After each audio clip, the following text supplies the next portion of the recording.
What if China launched 50 nuclear warheads at the United States? What if, in a single hour, 50 nuclear warheads rained down on the United States? What if New York City vanished in a flash, Washington, D.C. turned to ash, and Los Angeles burned under a sun made of fire? No warning, no negotiations, just silence, followed by blinding light, shock waves, and the screams of millions. In that moment, the world as we know it would end. Not gradually, but instantly. Skylines would crumble. Power grids would fail. Entire generations would be lost in seconds. And this nightmare wouldn't stop with America. The retaliation, the fallout, the global panic. It would spiral into something far worse than World War III. It would be the beginning of the end, for everyone.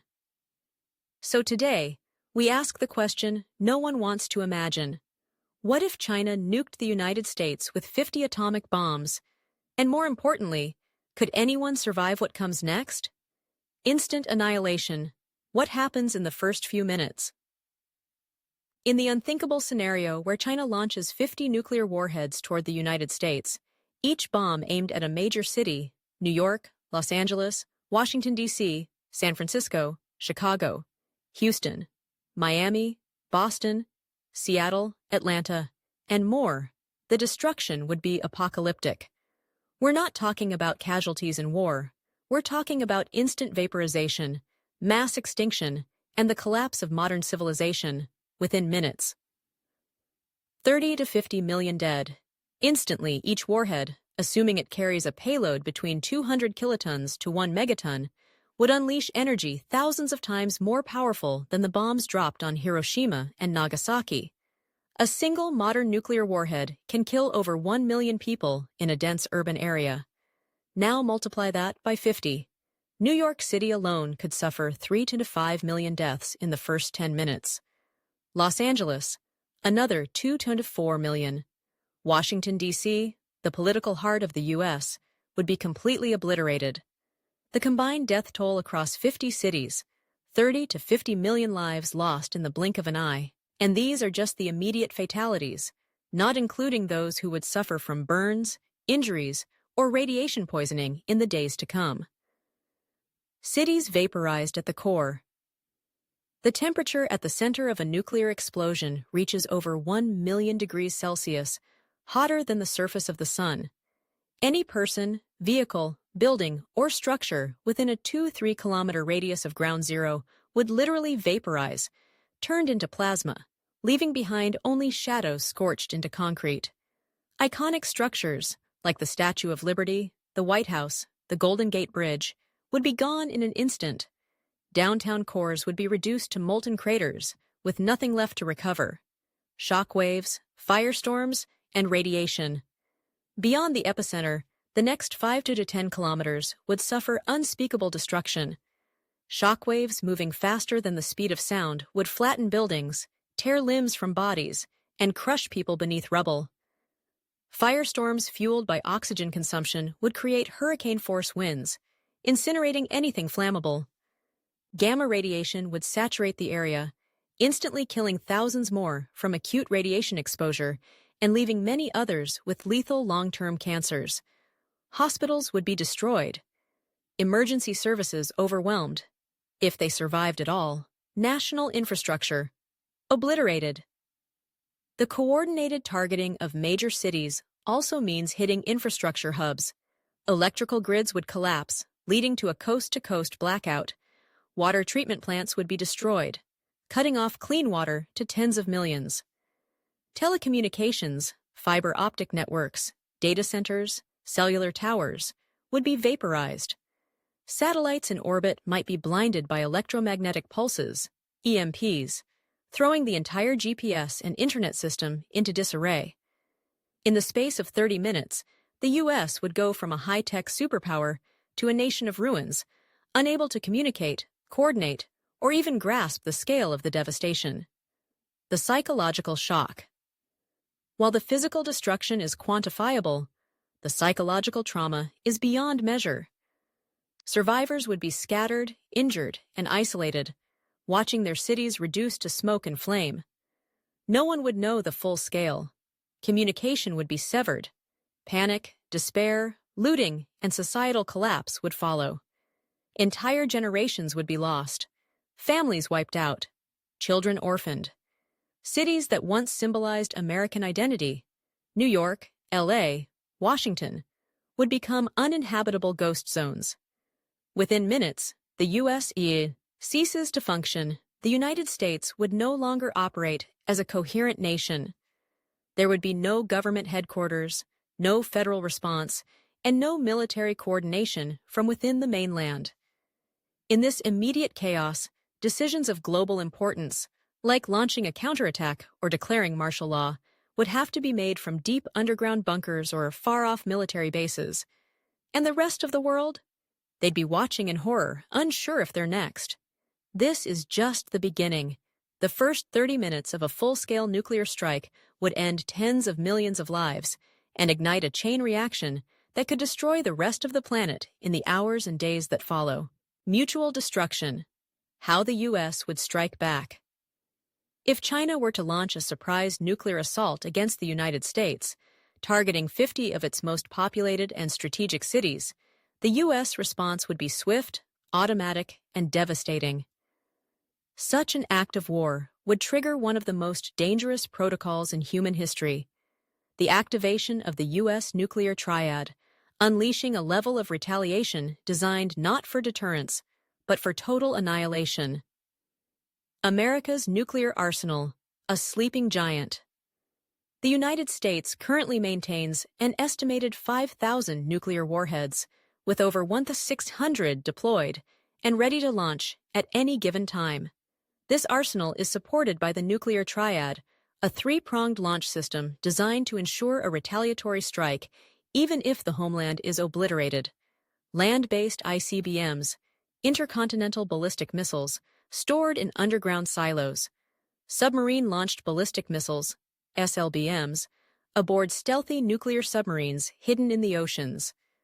Strategic bombers, like the B-2 and B-52, which can be airborne within minutes, armed with gravity-dropped nukes. Even if Washington, D.C. is incinerated in the initial attack, America's ability to respond remains fully functional through hardened military facilities like NORAD and command centers deep underground or at sea. Early warning systems and retaliation protocols. The United States operates some of the most advanced early warning systems in the world, including space-based infrared satellites to detect missile launches, ground-based radar arrays across Alaska, Greenland, and the UK ballistic missile early warning systems, BMUWS, that feed data directly to NORAD and U.S. Strategic Command, STRATCOM. Within minutes of detecting China's launch, the U.S. would verify the attack and authorize a full nuclear counterstrike through the president, or the next in the chain of command should the president be killed. This is known as launch on warning, and it exists precisely for scenarios like this, targeting China's urban and military core. In retaliation, the United States would likely launch between 50 and 100 nuclear warheads at key Chinese targets, aiming to cripple both military infrastructure and civilian population centers. Likely targets would include Beijing, China's capital and political command hub, Shanghai, economic epicenter with over 25 million people, Shenzhen and Guangzhou, major tech and industrial regions, Chengdu, Western China's critical logistics and defense base, Wuhan, Tianjin, Nanjing, Xi'an, large cities and manufacturing hubs. Each of these areas could be hit with multiple warheads, depending on the yield and strategic necessity. A single W-88 warhead, one of the most powerful in the U.S. arsenal, carries a yield of 475 kilotons, capable of erasing an entire metropolitan region. Casualties and destruction in China. The results would be catastrophic. 50,100 million Chinese civilians could die in the first wave. Cities would be flattened, economies ruined, and infrastructure vaporized. Radiation would poison survivors, turning cities into lifeless zones for decades. China's military response systems and command structures would be crippled or destroyed entirely. This is not theoretical. The entire purpose of nuclear deterrence is to ensure that any country launching a nuclear strike faces guaranteed annihilation in return, a doctrine known as MAD, mutually assured destruction. Escalation beyond China and the U.S. A U.S. counterstrike would not happen in a vacuum. The shockwaves, literal and diplomatic, would ripple across the globe.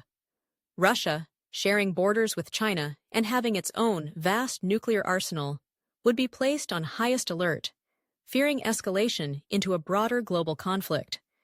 India, Japan, South Korea, and countries in Southeast Asia would face radiation fallout, refugee influx, and economic collapse.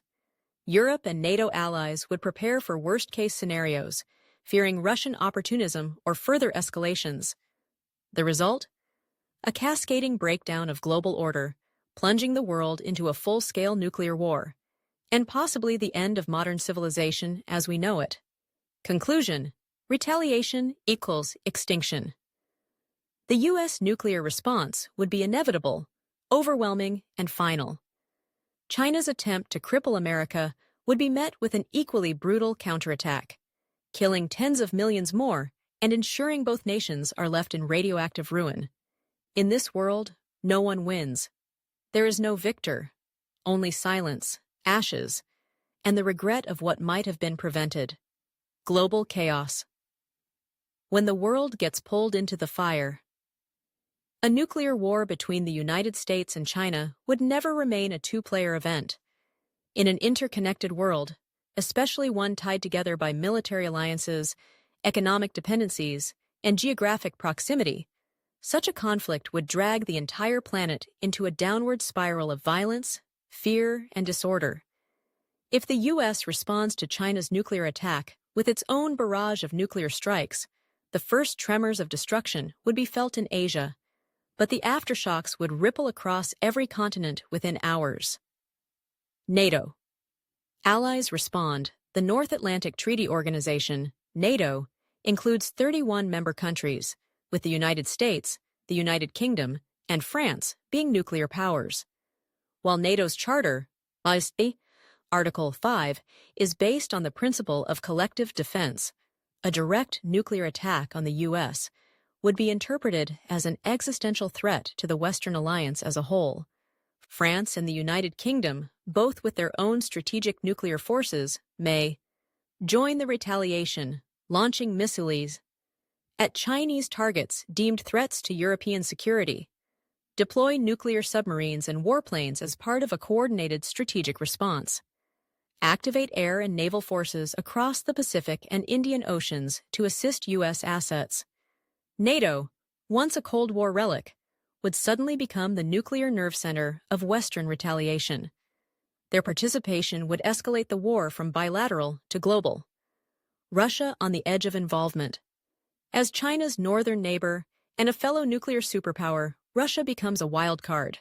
While officially neutral or cautious, Russia could be involuntarily pulled into the conflict due to geography. U.S. or NATO missiles aimed at Chinese interior cities could cross Russian airspace, triggering false alarms in Russia's early warning systems.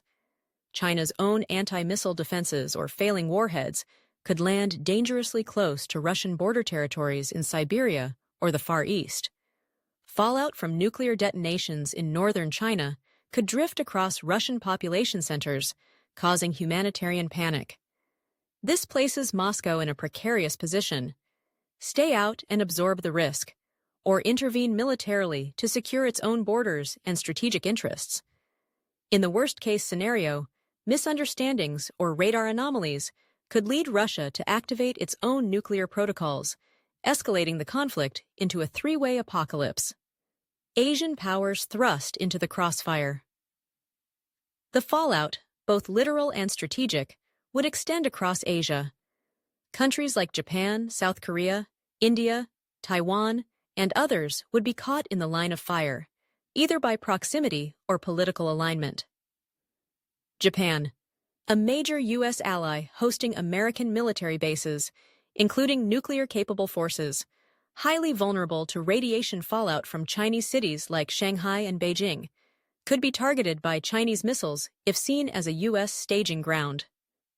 South Korea, already under threat from North Korea's nuclear ambitions. A full-blown U.S.-China war might embolden Pyongyang to act, opening a second nuclear front. South Korea's cities are densely populated and located close to potential Chinese or North Korean missile routes. India shares a long and tense border with China, may feel compelled to act militarily, especially if radiation drifts into the Himalayas, or if Chinese missile systems malfunction across Indian territory, could use the crisis to settle territorial disputes or expand influence in the region. Each of these countries faces its own internal political pressures, and in a crisis of this scale, rash decisions could add more nuclear players to the already volatile equation. Environmental fallout spreads across borders. Beyond the military chaos, the radiation fallout alone would become an international disaster.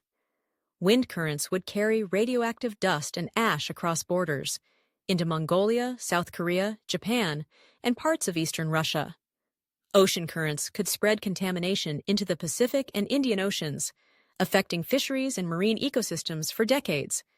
Rainfall could carry radioactive isotopes deep into agricultural land in Southeast Asia, destroying food supplies and triggering mass famine. This wouldn't be a Chinese or American disaster. It would be a global nuclear climate event, forcing international evacuations, emergency aid missions, and years of toxic cleanup. Global markets and political order collapse. Even countries not directly affected by bombs or radiation would face a cascade of disasters. Global markets would crash instantly: stocks, oil, commodities, crypto, everything. International trade would freeze. With China and the U.S. incapacitated, supply chains for food, electronics, fuel, and medicine would halt. Governments around the world would declare martial law, fearing internal rebellion or refugee influxes. A wave of political upheaval could unseat world leaders and usher in authoritarian regimes, capitalizing on chaos. The United Nations, already weakened, would become irrelevant in such a fast-moving, militarized global crisis. World order would unravel. Conclusion: a world on the brink of collapse. A nuclear war between China and the United States wouldn't stay between two nations. It would ignite a geopolitical chain reaction, dragging in military alliances, nuclear neighbors, and entire regions into a spiral of destruction. What starts as a conflict between two superpowers could become a war that ends the era of nations altogether. Nuclear winter begins when the sky turns against us. If 50 nuclear warheads detonate across major urban and industrial centers in a war between China and the United States, the devastation would not end with the explosions or the human toll. The greater, though, and far more lasting catastrophe would rise into the sky, dark, silent, and deadly. This is not science fiction. This is nuclear winter, a climatic chain reaction that could freeze the Earth, collapse agriculture, and kill billions through famine rather than fire. Smoke that reaches the stratosphere. Each nuclear blast, especially over densely populated cities with buildings, cars, plastics, and industrial chemicals, would ignite massive firestorms. These infernos burn hotter and longer than natural wildfires, producing black carbon soot that rises far above the clouds. It's estimated that 50 nuclear detonations of modern yield, 200 to 475 kilotons each, would inject 150 to 300 million tons of smoke, ash, and soot into the stratosphere. A layer so high above Earth's surface that ordinary weather can't wash it away. Once up there, this carbon-rich debris would block sunlight, not for days or weeks, but for years, the day the sun disappears. With the sky blanketed in thick black haze, sunlight would no longer reach Earth's surface with the intensity needed to support life. Global temperatures would plummet by 5 to 10 degrees Celsius, 9 to 18 degrees within weeks. Summer harvests would fail worldwide, replaced by early frosts and prolonged winters. The planet would be plunged into a period of perpetual twilight, where daylight resembles the dusky glow of a solar eclipse. In short, Nuclear winter would mimic a miniature ice age, but one triggered by human warfare, not nature. The collapse of global agriculture plants needs sunlight to photosynthesize. Crops need consistent temperatures to grow. Animals need plants to survive. Humans need all of the above. Nuclear winter would break the global food web. Cereal crops like wheat, rice, and corn would fail across North America, Europe, and Asia. Livestock would starve or freeze, triggering massive die-offs in meat and dairy production. Pollinators like bees could go extinct in colder regions, destroying fruit and vegetable yields. Even tropical countries, often seen as agricultural safety nets, would experience unpredictable rainfall, colder nights, and prolonged dry seasons. The global supply of calories would shrink catastrophically, famine on a scale never seen. With food production cut in half, or worse, within the first year, mass famine would spread across every continent. Developed nations would exhaust grain reserves and face food riots. Developing countries, already food insecure, would face civil collapse.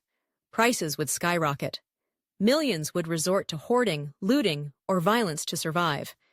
Estimates from nuclear winter simulations suggest that up to 5 billion people could die from starvation, disease, or exposure within a few years after the initial strikes. A slow, cold end for civilization. Unlike the immediate flash of nuclear explosions, the toll of nuclear winter would be slow and silent. Cities that survived the blasts would wither without food. Governments would fall, law would collapse, diseases would spread rapidly among malnourished and weakened populations. Mass migrations would lead to refugee crises, violent border conflicts, and ethnic cleansing. People would burn furniture for warmth, hunt animals to extinction, and fight each other for the last scraps of food. Civilization would not just bend, it would break. Psychological and societal breakdown. Dark skies, hunger, cold, and the breakdown of order would push humanity into a psychological abyss. Suicide rates would spike as hope vanishes. Religious cults and doomsday movements would rise.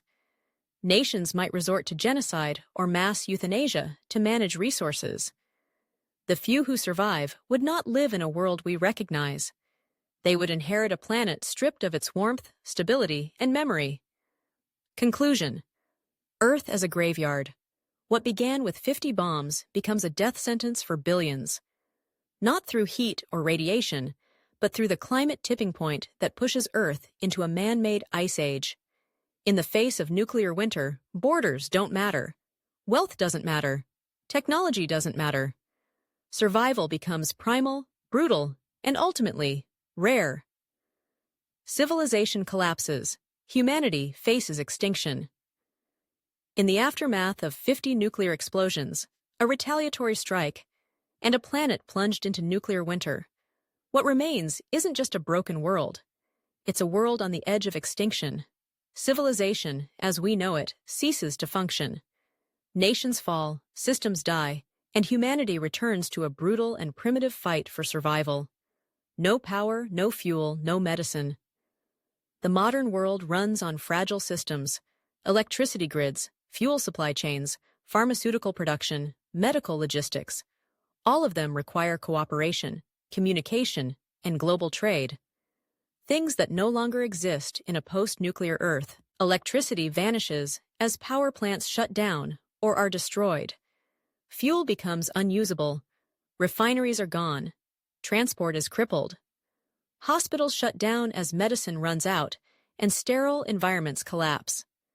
Antibiotics, vaccines, and insulin disappear from the world. A simple cut could kill you. Diseases that were once treatable become death sentences.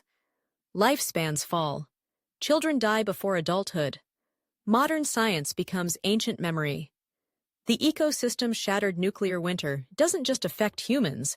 The entire biosphere, plants, animals, oceans, atmosphere, is devastated. Polluted air chokes forests, killing off trees and insects. Acid rain, radioactive fallout, and cold temperatures destroy coral reefs and fish populations. DNA in animals and humans is damaged by radiation, leading to mutations, infertility, and birth defects for generations. Extinctions surge. Birds, mammals, even microbes may not survive. Insects that survive cold and radiation, such as cockroaches, may dominate the ruined food chain. Large mammals, including humans, face a genetic bottleneck or complete extinction. Governments collapse. Society reverts to prehistoric chaos. No functioning government. No military, no law. The survivors are not citizens. They are scavengers, raiders, and nomads. Cities become hunting grounds. Villages form tribal structures. Knowledge disappears. Libraries burn. The internet goes dark. Books rot. Satellites fall. Science becomes superstition. Language fragments. Humanity, once united by global communication, reverts to isolated pockets of survival, many unaware of what even caused the world to end. A return to hunting and gathering. Those who survive the first years, by hiding in bunkers, remote forests, or forgotten islands, may repopulate Earth. But the world they inherit is hostile, cold, and unforgiving. With no industry, no agriculture, and no global trade, survivors are forced to return to primitive survival techniques. Hunting wild animals, if any remain. Gathering edible plants. Building shelter with hand tools, defending themselves against desperate human enemies. The knowledge of the 21st century, the moon landing, the internet, antibiotics, becomes myth. Civilization is reset, not to the 1800s or even the Middle Ages, but to the Stone Age. Final conclusion: a war that ends. Everyone. If China launched 50 nuclear warheads at the United States and the U.S. retaliated, the result would not be victory for either side. It would be a global famine, a radioactive sky, a shattered ecosystem, and the extinction of human civilization. There are no winners in nuclear war. There is no rebuilding in a nuclear winter. What remains is a scorched earth, a graveyard of ambition, vengeance, and pride. This wouldn't just be the end of war. It would be the end of history. But now we turn to you. What do you think would happen if a nuclear war broke out in our lifetime? Do you believe humanity could survive such horror? Or would our greatest inventions become our final mistakes? Drop your thoughts in the comments. Let's talk about the unthinkable before it becomes reality. And don't forget to follow What If 1688, where we explore the bold questions that could change the world with just one decision. Until next time, stay curious and stay hopeful.